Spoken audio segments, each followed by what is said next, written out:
I'm backity back. Yes, I'm Miss Linnea Lark, and this is IllustrateAway. I did not forget that I have a whole program on YouTube, I promise.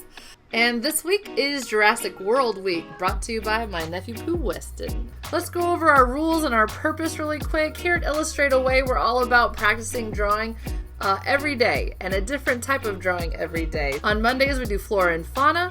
On Tuesdays, we do bits and bobs. On Wednesdays, we do places and spaces. Thursdays is guys and gals, and then we finish out the week with Fantasy Friday. So just a reminder also that this group is not about being creative. Creativity takes time, energy, and thought. But we're just trying to do more of like a warm-up drawing every day. You might take 30 seconds, you might take 5 minutes, or you might be all in for an hour drawing a day, whatever you've got time to do.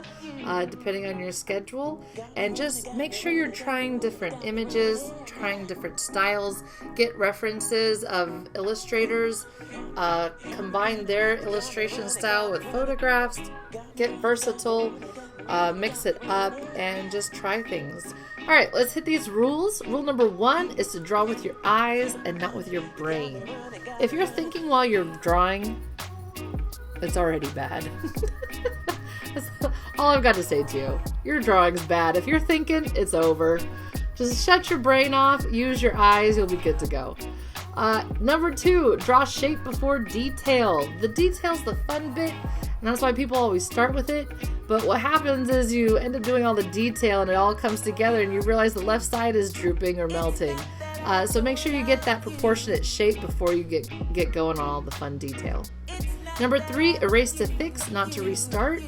What I find is that beginners oftentimes, they cannot handle having mistakes, and so they keep erasing, and so there's no growth. So try to scale back on your eraser and be okay with having, not so great drawings at first. Number 4, keep in mind that as you're failing and as you're frustrated, all of that hard work is leading to growth. So bear that in mind. It's totally normal and natural when you're beginning, and even when you're intermediate and advanced, to make mistakes. Don't be too hard on yourself. All right, so just a few things to notice. I've got a new color scheme. Let me know if you like it. I'm trying some new stuff out.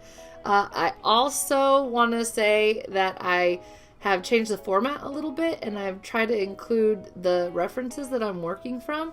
Let me know if you like that. It doesn't look as pretty, as composed, but I think it could be helpful for you guys to see what I'm drawing while I'm drawing it, so that you can train your eyes through my work. That's my hope, at least, is that you'll be able to see all the mistakes that I'm making and realize that you're not alone out there. I also want to say sorry about the footage.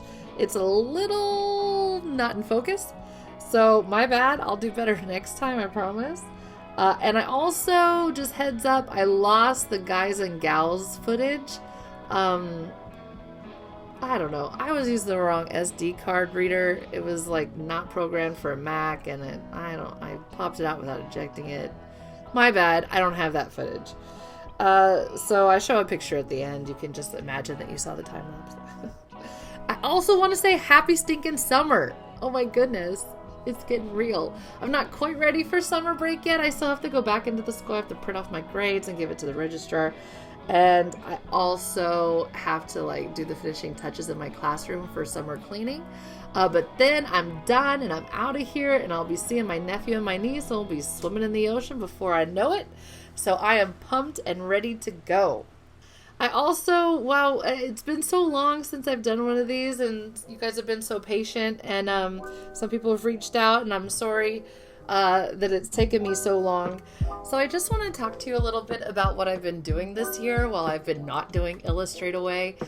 At the beginning of the year, let me back up. Here's my problem. As an art teacher for 13 years, so I've done 13 years of education as an art teacher, and now I teach pottery and ceramics as well.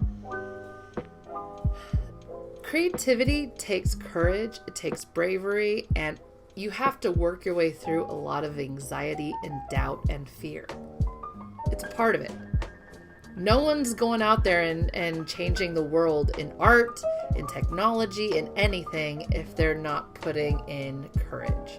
You have to take risk in order to create anything in this world. And the scary part about your creations is that people are going to judge you on them. It's just a part of it. So fear is a huge part of being creative. And art is so tied. It's like stitched to our souls. I know that sounds ridiculous, but it just is. And so it's something, it's like if you could see someone's heart and read it. That's what art is. And most of the things that we keep hidden and tucked away in our heart are secret.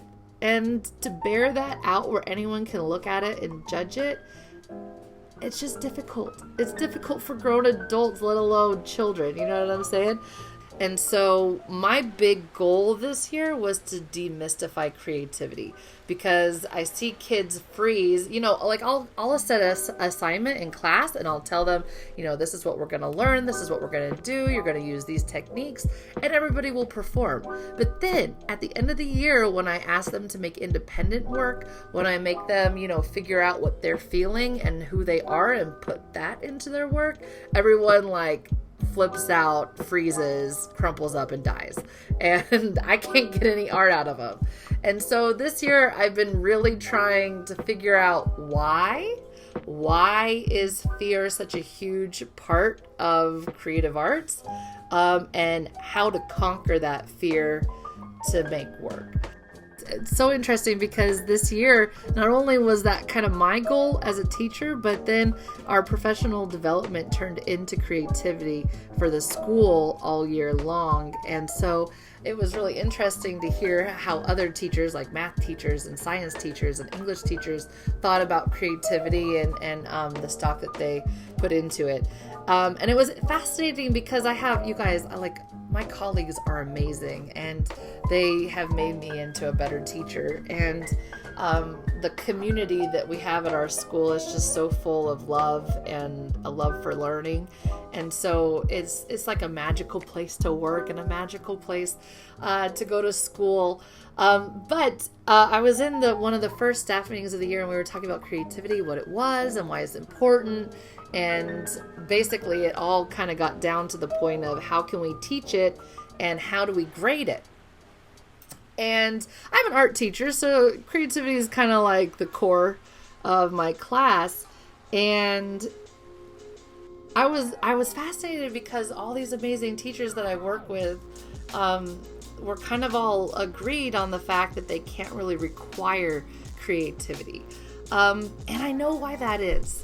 I know exactly why teachers feel like they cannot require creativity out of their students. And it's because it's mystical. There's no one way to do it. There's no formula that equals creativity. You can't tell someone to do this, this, and this and always get something good out of them. And even if you do have a pretty good process in place, you could have someone with a wildly different process that makes amazing art as well. There's no one way to get it done. But you guys, robots are taking over. I don't know if you've noticed or looked around, but they got robots making sandwiches for you. So if you can't be creative, then I don't know what kind of job, you know what I'm saying? I think we have to teach creativity. I think we have to expect it. And I think that we got to learn how to teach it. So that also became a part of my mission this year, was not only to figure out how to teach it to students and see it in my students, but also how to translate that into education. Because in this day and age, we've got to be teaching kids how to use their minds, how to problem solve, how to be innovative. We got to. If we want to prepare them for the changing world, for you guys to make it, and to be sustainable in our current market and in the future markets, you have to be creative. So basically this year, I've just been trying to demystify creativity. Teach kids what creativity is, what it isn't, how to get there, the fact that there are no rules, that anyone's idea of creativity could possibly get good results. And it's so cool because my sweet students have been listening to me rant and rave about creativity all year. And I've done some experimental lesson planning with them and talked about the things that I've learned while doing all this research. And one of my students, shout out to Callie, Sweet Callie. Well, okay. Callie's just a phenomenal artist from the get-go. She came in as a freshman, like drawing better than me, let's be honest. Callie really wanted to go and learn to be more creative. And that's all we need. I'm telling you, creativity is just like drawing. I think people think that it's like Aurora, you know, like in Sleeping Beauty when she was born and the fairies came and they like gave her blessings of virtues and different things. I think people think that art skills and creativity are like that. Like some fairy like visited the cradle and now that person is an artist. Like it's just magic. But that's not it at all. It's the people who, you know, it's just hard work is what it is. It's practice and it's hard work and it's failure. And that love that person has that's good is greater than their fear. And so they carry on with it and they continue with it and they desire to be better. And so they put more time into it. So just like how it is for drawing, that's exactly how it is for being creative. I'm not done with it yet, but that's what I've been working on for 6 months and it's coming out soon. And I just want to say that my TAs have been amazing. I have made them watch it so many times and give me feedback on what to fix. And Nico, if you knew Nico, you'd know that Nico will keep you honest. So thank you, Nico, for giving me honest feedback. Trying to make me a better teacher as well. So that video will be coming out within the year. I'm not done with it yet. But it's turned into this big thing. I think it's going to end up being like 6 videos because it's over 40 minutes and I still know I need to add more to it. So it is what it is. It'll be out when it's out, but I'm still here. I'm still kicking and we're still doing IllustrateAway. So welcome back to the world of IllustrateAway. I hope you've enjoyed this Jurassic World video. Sorry about the missing and blurry footage. And you guys, check out some of the student art that's been going around this year and what they've been doing. I'll make sure to include one by Callie Green. So look for her name. That's the girl that's working on creativity this year. I'll put in her picture, a picture of the work that she used. She submitted it. Gosh, I'm so proud of her. She won $100 at the fair for winning Best in Show for inks. So I'll put a picture of that piece of art in here too. For, I guess it would be Thursday for guys and gals. Or it could be fantasy. It might be kind of fantasy too. But anyway, enjoy that picture. Good job, Callie. Thank you, Nico. I just want to say happy summer to all of you kiddos out there. Please keep doing some drawing. Keep working on your journals. Do some independent work. Keep me in the loop. Let me know what you're working on.